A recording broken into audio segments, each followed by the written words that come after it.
Hey guys, आज जिस movie को हम लोग देखने जा रहे हैं उसका बेसिक पॉइंट ये है कि इंसान को चाहे जितनी ही दौलत मिल जाए लेकिन उसकी जिंदगी में कभी सुकून नहीं आता। चाहे वो जितना भी कमा ले या हासिल कर ले या किसी भी तरह से उसे वो मिल जाए, लेकिन उसकी एक ना एक दिन कीमत चुकानी ही पड़ती है।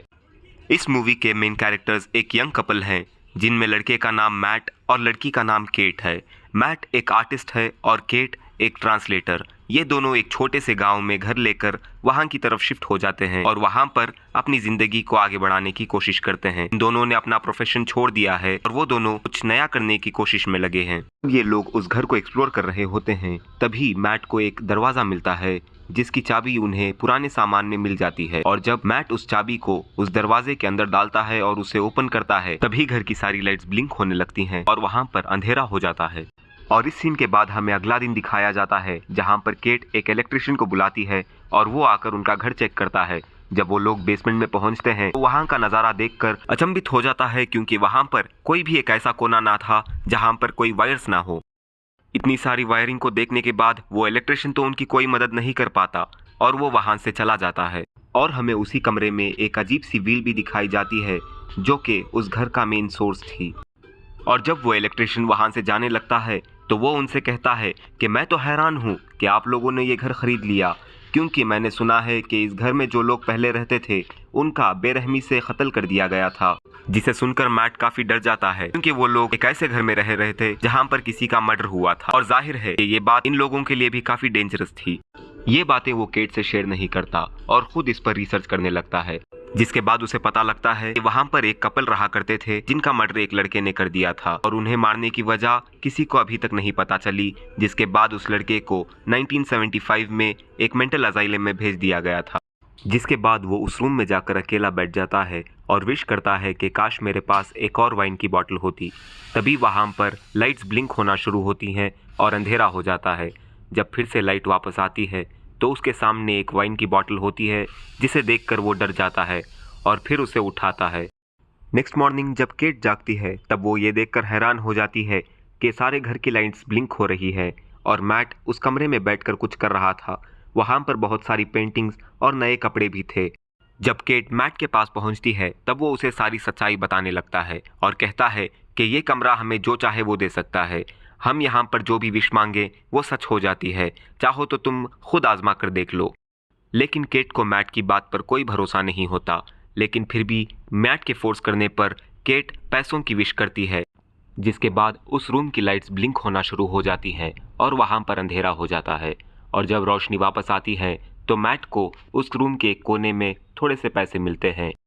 सब कुछ अपनी आंखों के सामने होता हुआ देखकर केट को भी इस रूम के जादू के बारे में पता लग जाता है और इसके बाद वो लोग एक बहुत ही लग्जूरियस लाइफ जीना शुरू कर देते हैं, जिसमें वो लोग लग्जूरियस कपड़े, पैसा, लग्जूरियस दारू और बहुत सी लग्जूरियस चीज़ें एंजॉय करने लगते हैं।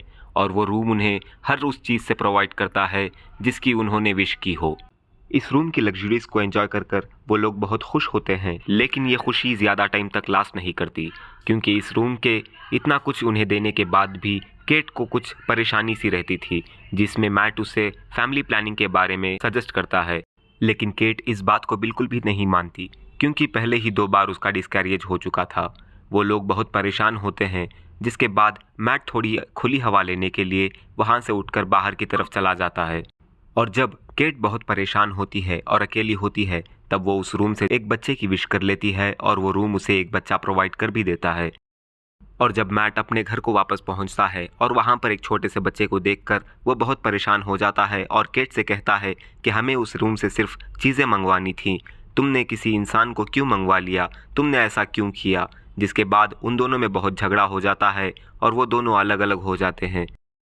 जिसके बाद मैट उस घर में हुए पुराने कपल के मर्डर से लेकर बहुत परेशान हो जाता है और उस पर रिसर्च करने लगता है। जिसके बाद उसे पता लगता है कि जॉन डो नाम के एक लड़के ने उन दोनों कपल का मर्डर किया था।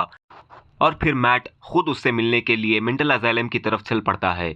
जब वो वहां पर पहुंचता है और उससे पूछता है कि उसने इस मर्डर को क्यों अंजाम दिया था, तब वो कुछ नहीं बताता, लेकिन वो मैट को ही वार्न करता है कि तुम भी इस घर से जितना हो सके उतना जल्दी चले जाओ, वरना तुम्हारी लाइफ में भी बहुत सारी प्रॉब्लम्स आने वाली हैं और इन प्रॉब्लम्स का सामना तुम अकेले नहीं कर पाओगे।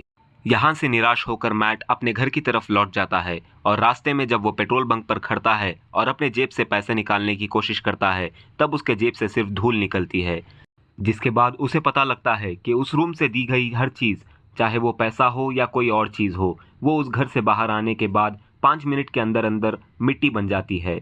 इस बात से वो बहुत परेशान हो जाता है और वहाँ से सीधा अपने घर की तरफ चला जाता है। वो अब जानना चाहता है कि वहाँ पर ऐसी क्या मैजिकल पावर्स हैं कि जिसकी वजह से ये सारी अजीबोगरीब चीज़ें इनके साथ हो रही हैं। घर पहुँचने के बाद वो हर दीवार के कोने को तोड़ देता है, लेकिन इतना सारा कुछ तोड़ फोड़ करने के बाद भी इसे सिर्फ वायर्स ही नज़र आती हैं। अगले सीन में हमें केट दिखाई जाती है जो कि उस बच्चे को लेकर बाहर की तरफ जा रही थी। इस वक्त मैट कहता है कि उसे बाहर मत लेकर जाओ, लेकिन केट उसकी बात नहीं मानती। मैट भी उसे असल रीज़न नहीं बताता और केट जब बाहर पहुंचती है तो वो बच्चा ज़ोर ज़ोर से रोने लगता है और उसका कलर भी धीरे धीरे चेंज होने लगता है। कुछ देर के बाद केट की भी ज़ोर ज़ोर से चीखने की आवाज़ें आती हैं, जिसे सुनकर मैट दौड़ा दौड़ा बाहर की तरफ आता है और वो अपनी बीवी और बच्चे को लेकर अंदर चला जाता है। लेकिन अब जबकि ये लोग अंदर पहुंच गए थे तो वो बच्चा छोटा नहीं रहता बल्कि बहुत बड़ा हो चुका होता है।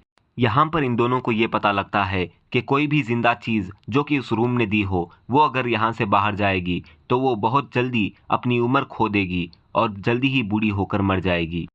और ये सच्चाई जानकर केट बहुत शॉक हो जाती है, लेकिन वो इस बात को मानती नहीं क्योंकि वो अब तक बच्चे को एक्सेप्ट कर चुकी थी और उसे उस बच्चे से बहुत अफेक्शन हो गया था, जिसकी वजह से पति पत्नी में बहुत झगड़े हो रहे थे। अब क्योंकि वो बच्चा भी बड़ा हो गया था और इन दोनों में झगड़े भी बहुत हो रहे थे, इसलिए वो दोनों अलग अलग कमरों में रहने लगते हैं। वो बच्चा उस घर से बाहर निकलने की बहुत कोशिश करता है, लेकिन केट उसे बाहर निकलने नहीं देती। इसी बात को लेकर केट और मैट के बीच में बहुत झगड़े होते हैं और वो दोनों बहुत परेशान रहते हैं। हमें अगले सीन में रात का वक्त दिखाया जाता है जब वो बच्चा उस रूम को डिस्कवर कर रहा था और जब वो उस रूम तक पहुंचता है तब उसे पता लगता है कि वो वहां से पैदा हुआ है और उसके पास बहुत सारी सुपरनैचुरल पावर्स हैं। इस बच्चे का नाम शेन था जो कि उस रूम से पैदा हुआ था और अगले दिन शेन अपनी इमेजिनेशन से उस रूम को एक बहुत बड़ा गार्डन बना देता है जहां पर बहुत सारे पेड़ थे और वहां पर स्नोफॉल भी हो रही थी जिसका कि वो स्नोमैन बना रहा होता है। जब केट उसे देखती है तो वो बहुत खुश होती है क्योंकि वो उस बच्चे से उतना ही प्यार करती थी जितना कोई माँ अपने सगे बेटे से प्यार करती हो। लेकिन मैट इस चीज़ को देखकर बहुत परेशान था और उसे अपनी बीवी की फिक्र लगी हुई थी और मैट उस बच्चे को वहां से घसीट कर ले जाता है और उसे एक बेडरूम में फेंक देता है।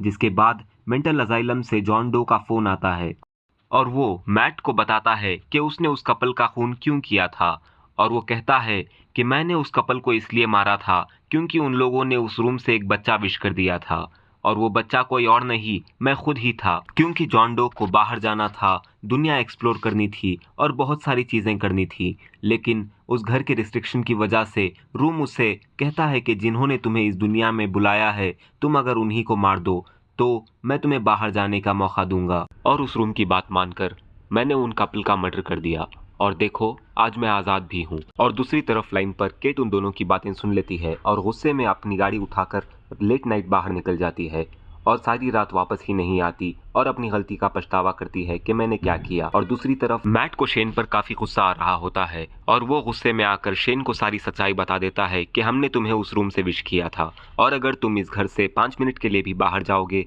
तो तुम जल्दी से बूढ़े होकर मर भी जाओगे। और वो गुस्से में उसे घसीट कर ले जाता है और उसे दरवाजे के पास खड़ा कर बाहर जाने को कहता है। फिर उसे एहसास होता है कि वो आखिर है तो एक बच्चा ही, जिसके बाद वो उसके साथ खेलने लगता है और उसे माफ़ी मांगकर सो जाता है। आधी रात को जब केट घर वापस आती है तो वो उन दोनों को साथ में देखकर बहुत खुश होती है कि आखिर मैट ने उस बच्चे को एक्सेप्ट कर ही लिया। जिसके बाद मैट की भी नींद खुल जाती है और वो और केट एक साथ जाकर सो जाते हैं। अगले दिन जब शेन उन दोनों को एक साथ सोता हुआ देखता है तब उसके दिल में अपनी मॉम के लिए अफेक्शन सी नज़र आती है, जिसकी वजह से वो उन्हें देखता रहता है। और थोड़ी देर के बाद जब उसे एहसास होता है कि उसकी सुपर पावर से वो कुछ भी कर सकता है तो वो बाहर जाकर थोड़ा बड़ा होकर वापस आता है और वो मैट पर गन से हमला करने लगता है। इसी दौरान केट को चोट लग जाती है और वो बेहोश हो जाती है। जब वो होश में आती है तो मैट उससे कहता है कि हाथापाई में शेन के सर पर चोट लग गई और वो मर गया। जिसके बाद वो दोनों काफ़ी दुखी हो जाते हैं कि कुछ दिनों के लिए हमें एक बच्चा मिला और वो चला भी गया। और फिर केट उस घर को छोड़कर वहां से चले जाने का सुझाव देती है, जिस पर मैट कहता है कि हमारे पास पैसे नहीं है और इस घर की सबसे अच्छी बात यह है कि हमें यहाँ पर सरवाइव करने के लिए हर चीज़ मिल सकती है। केट को एहसास होता है कि मैट का बिहेवियर कुछ बदलता जा रहा है और काफ़ी अजीब होता जा रहा है और देखते ही देखते वो उसके साथ ज़बरदस्ती करने लगता है, जिसके बाद हमें पता लगता है कि वो मैट नहीं था बल्कि शेन था। शेन जो कि अब जवान हो चुका था और उसे अपनी सुपर पावर्स का पता लग गया था। उसने मैट का रूप धर लिया था ताकि वो केट के साथ ज़िंदगी गुजार सके और उसने उस छोटे से कमरे को एक पूरे घर जैसा बना दिया था और असली मैट को उस असली घर में कैद कर दिया था। जब केट बेहोश होती है उस वक्त शेन ने उसे उठाकर अपने कमरे में बनाए हुए घर में रख दिया और उसे एक पूरी नई कहानी बनाकर बहलाना फुसलाना शुरू कर दिया। और जो असली मैट होता है जब वो होश में आता है तब वो पूरे घर को ढूंढने लगता है और पूरे घर को छानबीन करने के बाद भी उसे कुछ नहीं मिलता और उस कमरे का दरवाज़ा भी उसे बंद मिलता है, जिसके बाद वो दरवाजे के बाजू की दीवार में एक होल कर देता है और उसके पार होकर एक नए घर में चले जाता है। जहां वो पहुंचता है वो बहुत शॉक हो जाता है क्योंकि इस जगह का एनवायरनमेंट भी पूरा उसके असली घर की तरह था और ये घर शेन ने बनाया था। और जब वो केट और शेन के पास पहुंचता है तो केट बहुत कंफ्यूज हो जाती है कि इनमें से असली कौन सा है। और जैसे ही वो शेन को आवाज़ देती है तो वो रिस्पॉन्ड कर देता है और तब उसे पता लग जाता है कि उनमें से असली कौन सा है। तभी वो उसे धक्का देकर असली मैट के साथ दौड़ने लगती है, लेकिन क्योंकि ये सारा घर शेन के पावर्स के साथ चल रहा था इसीलिए वो उस घर का सेटअप चेंज करने लगता है और उन्हें दौड़ने का मौका नहीं देता। लेकिन वो दोनों जैसे तैसे करके उस रूम को पार करके असली घर तक पहुंच जाते हैं और उनके पीछे शेन भी दौड़ा दौड़ा आता है, जिसके बाद मैट उसे बाहर की तरफ घसीटकर फेंक देता है। जिसके बाद केट उस घर के दरवाजे को फौरन लॉक कर देती है, जिसकी वजह से शेन की उम्र ढलना शुरू हो जाती है और वो बूढ़ा होने लगता है और वो वहीं मिट्टी बनने लगता है। ये सारा नज़ारा देखकर केट बहुत परेशान हो गई थी, जिसके बाद वो दोनों इस घर को छोड़कर एक नए घर की तरफ चले जाते हैं और यहीं पर ये मूवी एंड हो जाती है। Alright guys, thanks for watching, make sure to subscribe and